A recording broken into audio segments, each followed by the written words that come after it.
A ridosso del Col della Spina, oggi corre il confine tra il comune di Vittorio Veneto e quello di Revine Lago, che con una retta risale poi il fianco del Visentin e verso sud quello della Biscosta e del Monte Baldo. Da qui passa anche l'antica Via Maestra. Fino al 1830 questo era il percorso che, svolgendosi sul fianco della montagna, collegava Longhere ai paesi della vallata. La sua attuale valorizzazione risponde al desiderio dei tanti che cercano percorsi antichi per muoversi in natura, poggiando i propri passi dove per secoli li hanno calcati commercianti, pellegrini e viandanti. Sul Col della Spina sorgeva una delle 3 fortificazioni di Revine. In alto c'era il Castello Maggiore, più in basso quello di Montefrascone e in questo rilievo quello del Magnader. Non a caso qui, il 30 ottobre 1918, avvenne uno degli ultimi scontri della Grande Guerra, che hanno portato alla definitiva chiusura del fronte italo-austriaco e, 12 giorni dopo, alla conclusione della Prima Guerra Mondiale. Siamo nelle ultime fasi della battaglia di Vittorio Veneto. L'11° battaglione dei bersaglieri ciclisti, passato il Piave, si dirige verso la vallata per intercettare quel che resta della 6ª armata austro-ungarica in ritirata verso il Fadalto e il San Boldo. E sul Col della Spina avvenne uno scontro che costò la vita al capitano Costanzo Colombino e al sergente Gaetano Reggiani.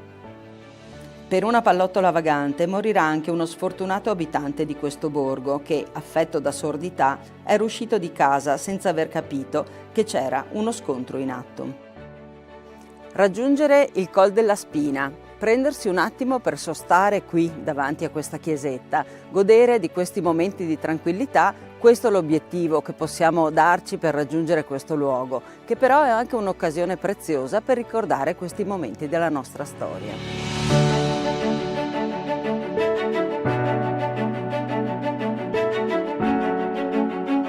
I segni del sacro si dispongono a campire gli spazi dove l'uomo vive e a segnare i confini, reali o visuali, del proprio territorio. Ne risulta una stratificazione di questi segni del sacro, che sono segni dell'uomo. Qui a Revine troviamo la chiesa parrocchiale, un santuario di antica devozione, l'oratorio campestre di San Marco, una chiesetta di recente edificazione. Ma poi ecco i crocifissi che segnavano gli incroci in campagna e in montagna, laddove per colpa del demonio ci si poteva perdere. Poi gli innumerevoli capitelli che scorgiamo lungo le suggestive strade lastricate del borgo, fino alle croci sulle cime della montagna, a segnare obiettivi da raggiungere o confini da precisare. Tanti segni così stratificati e conviventi sono testimonianza di una lunga storia. Già la dedicazione della chiesa parrocchiale a San Matteo, uno degli evangelisti, è indicazione dell'antichità della sua fondazione che si perde nelle pieghe dell'Alto Medioevo, ipotizzandone l'esistenza fin dal VII-VIII secolo, quale espansione dalla pieve serravallese di Sant'Andrea di Bigonzo. La sua storia documentata si avvia dal 300 e con lo scorrere dei secoli diviene sempre più precisata e descritta, sia dal punto di vista della vita religiosa che architettonica. Ricordiamo che nel 1537 diventa parrocchia, emancipandosi dall'antica chiesa matrice, e che numerose sono le tappe della sua edificazione, conclusasi nel 1954. Esiste anche un edificio di culto molto recente, voluto dalla comunità. Si tratta della chiesetta della Madonna della Neve, eretta in località Lama delle Crode. Sorge a 650 metri sul livello del mare sopra l'abitato di Revine. Venne consacrata nel 1981 e ricorda la miracolosa nevicata avvenuta sull'Esquilino alla metà del IV secolo, da cui prese vita l'edificazione della Basilica Romana di Santa Maria Maggiore. A Revine è presente un altro particolarissimo luogo di culto, il santuario di San Francesco di Paola, che sorge sul Col Silver, alle pendici del Monte Frascone. Se osserviamo la sua posizione lo riconosciamo come parte di un sistema di 3 santuari. Da est a ovest incontriamo il santuario di Sant'Augusta, questo di Revine, e quello più occidentale della Madonna del Carmine a Miane. Segni imprescindibili per la storia religiosa del territorio, evidenti punti di riferimento geografico che hanno sostituito antichi fortilizi che punteggiavano i fianchi della montagna. La costruzione di questo luogo di culto si deve a Don Giovanni Domenico Cumano, che fu parroco di Revine tra il 1676 e il 1719 e che ha lasciato un minuzioso resoconto dell'edificazione di questa cappella privata, della storia degli arredi, delle decorazioni della chiesa e dell'appartamento annesso, la sua residenza. Un'impresa che lo ha impegnato dal 1677 al 1702, occupandosi nel frattempo di lavori anche nella chiesa parrocchiale, per poi istituire una confraternita dedicata al santo calabrese Francesco di Paola, fondatore dell'Ordine dei Minimi.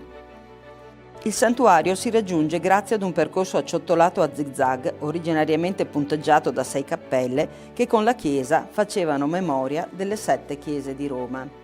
Negli anni 30 dell'Ottocento sono state poi aggiunte altre edicole a comporre il tradizionale percorso della Via Crucis.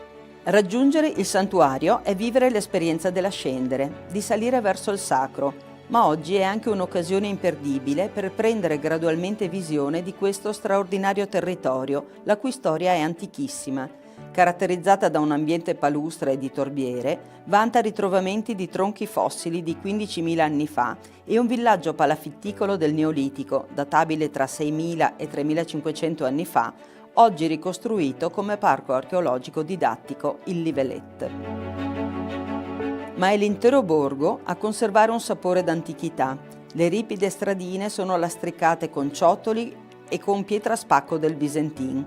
Le abitazioni sono raccolte in cortili, hanno facciate caratterizzate dal piol, il ballatoio in legno con scala esterna, spazi importanti a supporto dell'agricoltura di sussistenza di queste terre, dove ad esempio si essiccavano le pannocchie. Il sagrato della chiesa, il Col della Spina, i cortili, la riva del lago, ecco i luoghi dove si svolgeva la vita di un tempo. Su tutti va ricordato l'ottocentesco lavatoio delle Lame. Una tettoia sostenuta frontalmente da colonne protegge la lunga fontana. All'esterno una grande vasca ovoidale realizzata nel 1892 è adatta per fare il bucato. Questo era un vero privilegio per le donne di Revine che non dovevano recarsi sulle sponde, a volte fangose, del lago per lavare i panni. Una struttura rustica che non manca però di eleganza, realizzata con la pietra bianca locale, tale da inserirsi perfettamente nel paesaggio. Un luogo di lavoro, di freddo e di geloni alle mani, ma anche un luogo imprescindibile della socialità femminile, dove recarsi per sapere e far sapere, caratterizzato da un suo paesaggio sonoro. Rumori di secchi che si riempiono, ma poi chiacchiere, risate squillanti, canti per accompagnare ritmicamente lo sciabordio e lo sbattere dei panni.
Buonasera a tutti e ben ritrovati nella nostra rubrica Chiese missionarie, Igrejas em Missão.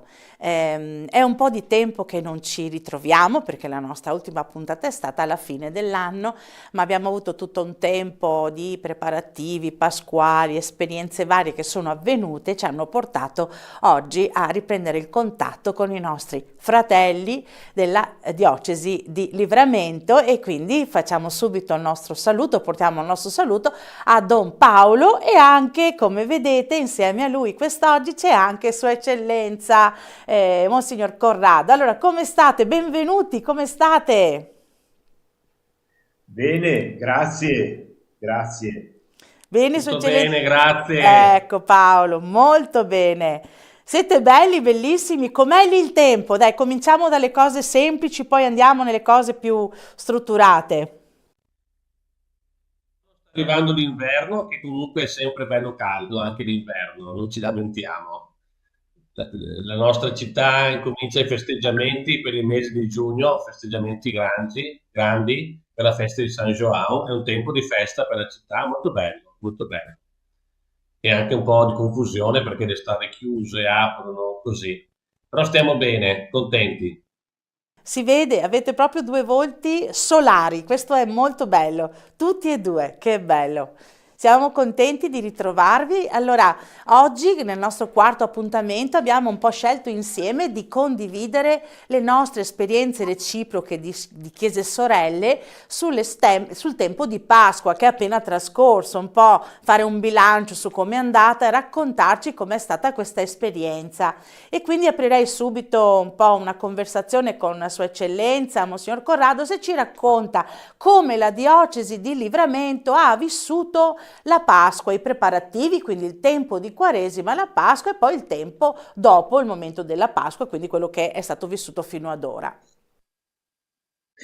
Beh, il tempo di Quaresima e di conseguenza anche la Pasqua è con mia positiva sorpresa, è un tempo molto, molto sentito. Nella diocesi fondamentalmente ci sono alcune iniziative che riguardano l'intera comunità diocesana. Quella più significativa durante la Quaresima è la campagna di fraternità. È un'iniziativa che riguarda tutto il Brasile, ma che poi viene tradotta concretamente nelle singole diocesi. Il tema, perché ogni anno ha un tema particolare, che è un tema che riguarda la situazione sociale del Brasile, che impegna tutte le diocesi a riflettere e anche a agire in riferimento questa situazione. Il tema di quest'anno, che è scritto in questo libretto che è stato diffuso è fraternità e alloggio, moradia significa alloggio, e riguarda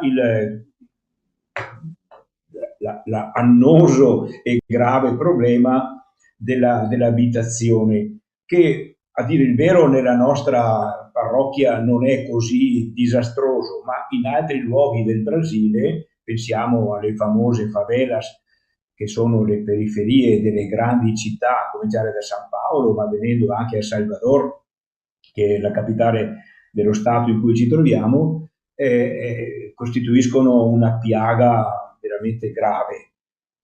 Nella nostra parrocchia abbiamo vissuto anche noi questo impegno della carta della campagna di fraternità, sensibilizzandolo nelle varie celebrazioni eucaristiche o di formazione della catechesi. Quindi è stato un impegno costante nella Quaresima in tutti i momenti celebrativi e formativi. Questo è stato un'iniziativa che ha caratterizzato tutto il periodo di Quaresima. Contemporaneamente nella diocesi un altro momento forte è stato la celebrazione della messa del Crisma, che qui a Livramento non viene celebrata il il giovedì santo, ma anticipatamente in una delle parrocchie della diocesi, e anche quest'anno è stato così. Tutti i sacerdoti, naturalmente accompagnando il vescovo, si sono recati in questa parrocchia con un grande afflusso di gente e di persone da tutta la diocesi che ha partecipato solennemente a questa Santa Messa del Crisma, che ho capito essere un appuntamento diocesano particolarmente sentito, vissuto in maniera molto convinta e positiva, un momento forte della Quaresima. Queste sono state le due iniziative generali che hanno caratterizzato tutta la diocesi e che, specialmente la prima, poi sono concretizzate ovviamente nelle singole parrocchie.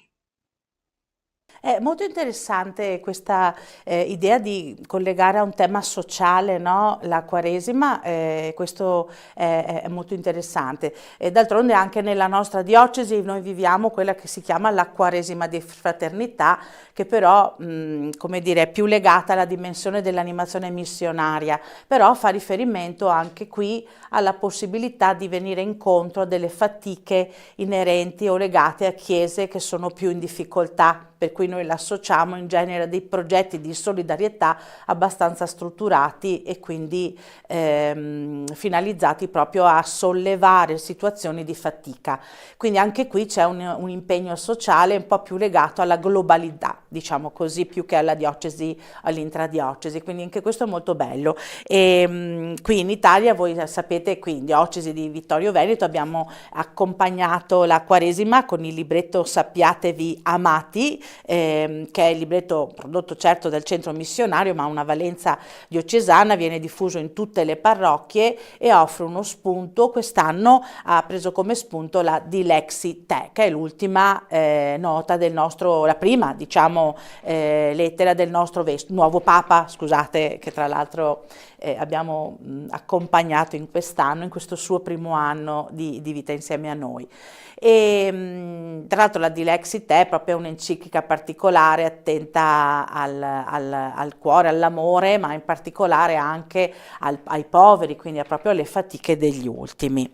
Chiederei adesso a Don Paolo, padre Paolo, di invece dirci com'è stata in Tagnassù. Sì, faccio confusione, Paolo, perché tra padre che si dice qui, padre, dom per dire vescovo, ogni volta vado in confusione, devo riconnettermi, sono sempre io.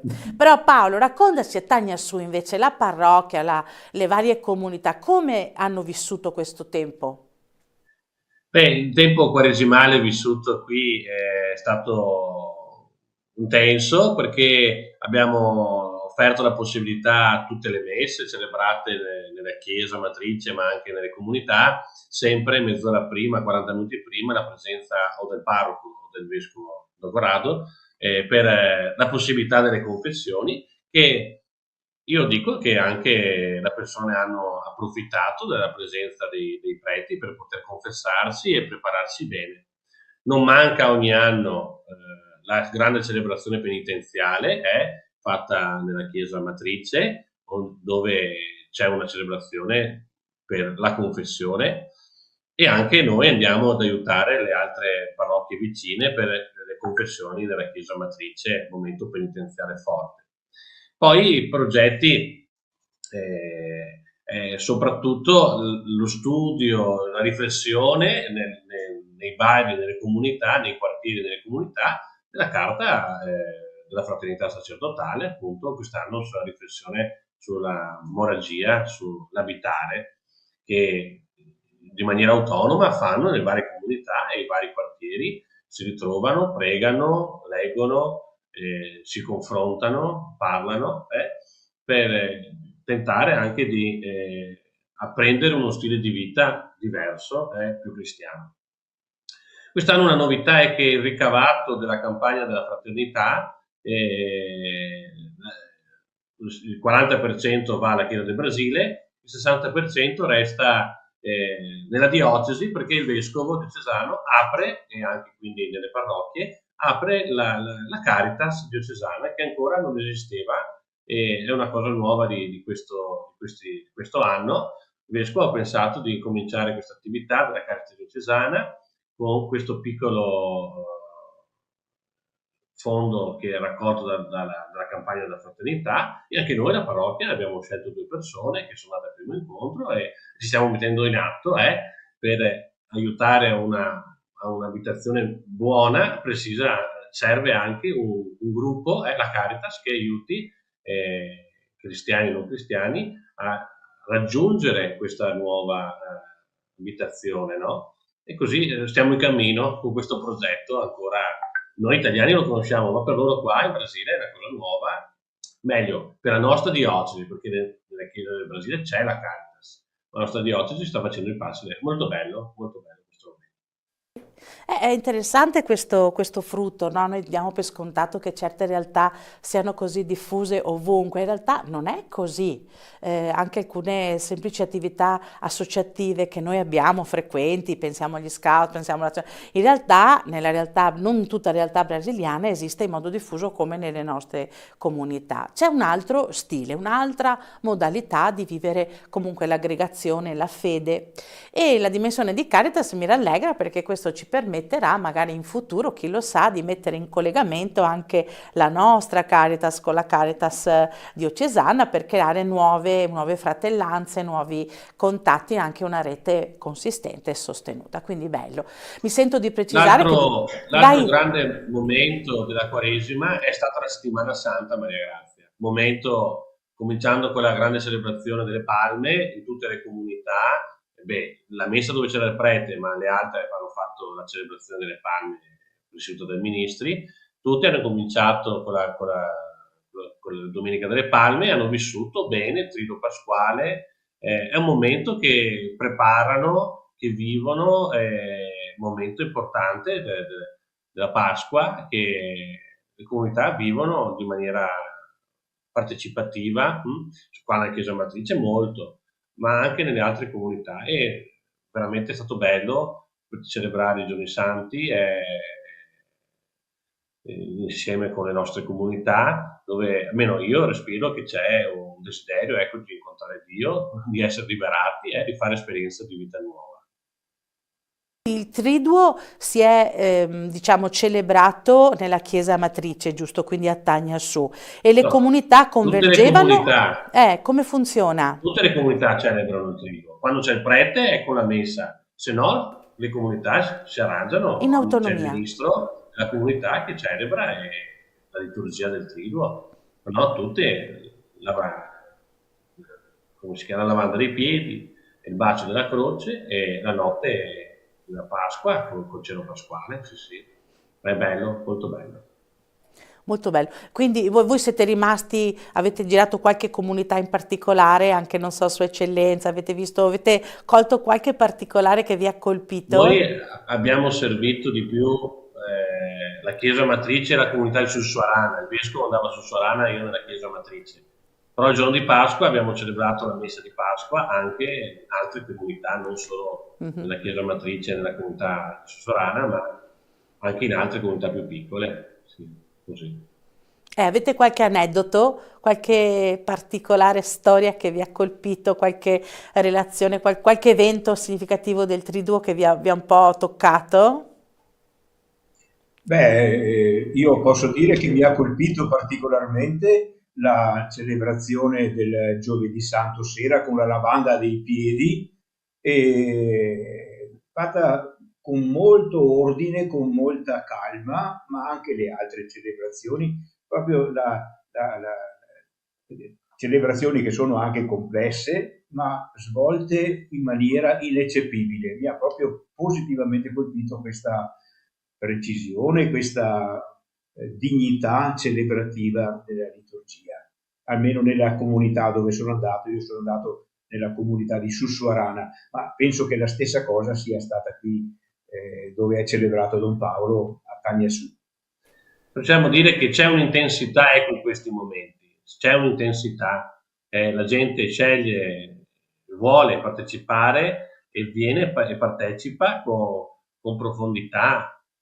Dopo ci sono, per esempio qua nella Chiesa Matrice c'erano i bambini con le candele, per la processione, sai come sono i bambini, fanno le loro robe, ma soprattutto anche lavando i piedi questi uomini di età diverse, giovani, anziani, che noi, almeno dove ero io cappellano, erano più bambini che facevano la lavanda dei piedi. Vedere gli uomini che fanno la lavanda dei piedi è un segno molto forte, anche di gente che conosci, che fa il muratore, di gente che conosci, che vedi nella strada e che dici, guarda qua, è lui oggi. No, è un momento molto intenso. Sicuramente dopo il Venerdì Santo, il bacio della croce, come da noi in Italia, la gente viene per vivere questo atto di adorazione con fede, è un momento importante, un momento bello, un momento bello. Bello.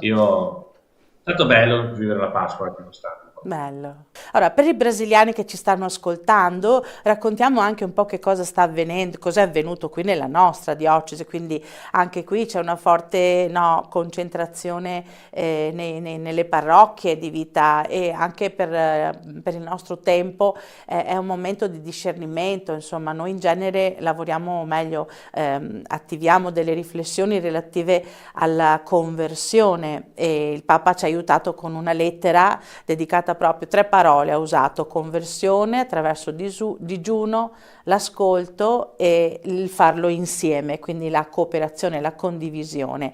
E queste 3 parole hanno accompagnato questo tempo. Io sono rimasta piacevolmente colpita perché, per esempio, noi abbiamo questo calendario quaresimale per cui ogni giorno c'è un brano, viene richiamata, c'è una paginetta dove si richiama il Vangelo del giorno, un piccolo accenno alla Dilexit e una preghiera finale. E abbiamo da quest'anno utilizzato, da qualche anno insomma, stiamo utilizzando la modalità WhatsApp, quindi tutte le mattine mandiamo un messaggio alle persone. Quest'anno abbiamo raggiunto con queste allora, solo io personalmente ho raggiunto più o meno 700 persone, ma a loro volta queste persone postavano, comunicavano, e questo nuovo stile, anche se vogliamo, no, di trasmissione del Vangelo, di evangelizzazione, che è più che altro legata al web ovviamente, però è stato molto sentito. Ecco, le persone aspettavano il messaggio per poter sintonizzarsi e ascoltare la parola. Questo è molto bello, non è, insomma, dire, non è scontato, perché noi viviamo in un tempo dove abbiamo tutto, dove abbiamo bisogno anche di staccarci dalle cose materiali e recuperare la dimensione più spirituale e di contatto con Dio. E abbiamo bisogno anche del contatto con altre chiese che magari non hanno le stesse opportunità e che ci insegnano, no, a recuperare il senso profondo delle relazioni, il senso profondo della vita, ritornare ai valori basici, quelli che sono quelli evangelici, del Vangelo, dell'amore, della condivisione, dello stare insieme senza giudicarsi, senza criticare, proprio senza sparlar male della gente, insomma, quindi proprio nella semplicità della fraternità. E io spero proprio che la Quaresima possa aver avuto un po' di respiro anche in questo senso. Quindi voi l'avete sentita questa cosa laggiù? Come l'avete sentita voi la Quaresima, o meglio il tempo di Pasqua italiano lì in Brasile, per esempio? Avete avuto qualche percezione, feedback? Beh, io ero uno dei 700 che riceveva il tuo messaggio, Maria Grazia, ecco, ogni mattina. Anche Don Corrado. Anche Don Corrado. Anch'io. Abbiamo accompagnato questo momento.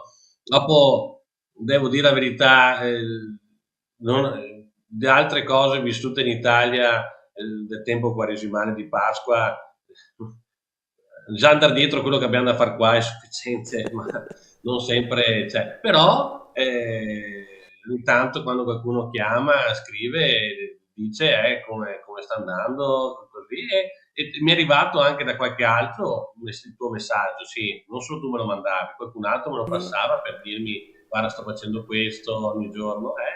Vedo che questa modalità del messaggio con pensiero, di riflessione, la parola del Vangelo, anche qui in Brasile è vissuto da molti.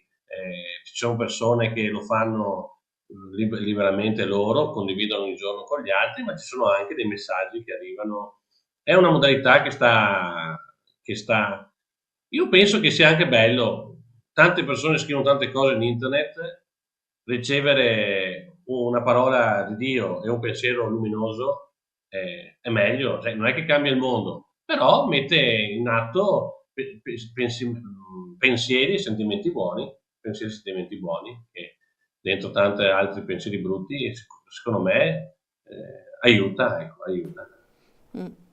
Grazie, mi hai fatto venire in mente che effettivamente il messaggio raggiunge molti popoli perché essendo un po' legata alle missioni arriva in Mozambico, arriva in Congo, arriva un po' a tutti i contatti che abbiamo, quindi si diffonde. Mi ricordo che c'è un vescovo del Mozambico, Padre Osorio, che noi abbiamo conosciuto come Padre Osorio, che ora è vescovo, che mi dice mandameli che così li traduco in portoghese e poi li diffondo nella mia diocesi. Quindi voglio dire anche piccole perle che aiutano noi fratelli, no? Perché dobbiamo ricordarci che la nostra Chiesa è unica, non è che c'è o Vittorio, o Livramento, c'è il Mozambico, Maputo, siamo un'unica Chiesa, siamo un unico corpo in Gesù. Gesù non ci vuole separati, Lui ci pensa tutti uniti e per questo ha senso anche la condivisione tra chiese, che non è semplicemente un ti do qualcosa, è che noi siamo veramente come una mano e un piede nello stesso corpo, quindi non possiamo vivere separati e penso che la nostra esperienza missionaria ci aiuti, ci debba aiutare in questo senso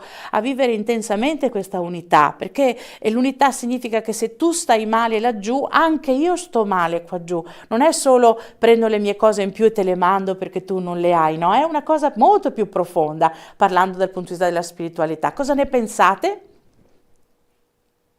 Beh, sicuramente la missione è vivere insieme, condividere la vita, aprirsi a vivere una fraternità diversa. Dovrebbe essere questo sentimento, se c'è una parte della Chiesa o anche un'umanità che soffre, io devo sentire questo sentimento. Come al contrario, c'è una parte che sta nell'allegria, io vivo dall'allegria della Chiesa. Sai, questo che stiamo preparando adesso, non so, io anticipo un momento, ma l'interscambio che vivremo tra la Chiesa, tra i giovani della Chiesa brasiliana e i giovani della Chiesa di Vittorio Veneto, un po' realizza questo sentimento di vivere questa realtà della missione, no? Del vivere insieme. Preparando i giovani che verranno in Italia per fare un'esperienza missionaria, io che avevo fatto l'esperienza missionaria organizzata dalla Diocesi di Vittorio Veneto in Africa, è molto diversa perché dall'Italia vai in Africa, è un ambiente più povero, è un ambiente che tutti dicono che ha bisogno, ma dei brasiliani che vengono nella Chiesa italiana, no? Che non è un ambiente povero, non è un ambiente che diciamo noi ha bisogno. Qual è l'aspetto missionario? L'aspetto missionario che si manifesta è proprio questo, vivere insieme, no? Vivere una fraternità come quella che ha fatto Gesù, che ha lasciato venuto dal cielo per vivere con noi e tornare il nostro fratello. Preparando questa esperienza missionaria che vivremo prossimamente in agosto, sempre più sto maturando questa idea. La missione è realizzare una fraternità dove tutti possono scoprire di essere figli e fratelli, figli di Dio, fratelli tra di loro in Gesù. Grazie Don Paolo perché hai proprio aperto l'argomento prossimo. Ah, Sua Eccellenza, anche lei vuole dire un pensierino, mi ci Sì, terrei. volevo fare un piccolo passo indietro quando parlavi del rapporto come Quaresima, Pasqua tra le due chiese. Anch'io posso dire non aver seguito chissà che cosa, però un piccolo fatto che mi ha colpito. E abbiamo mandato un breve messaggio di saluto, di augurio pasquale che è stato letto, perché fosse letto nella Santa Messa del Crisma il giovedì santo mattina. E era una cosa che si faceva anche negli altri anni, e abbiamo fatto anche quest'anno, e mi ha colpito il riscontro che ne ho ricevuto. Molte persone, preti ma anche laici, che hanno partecipato alla messa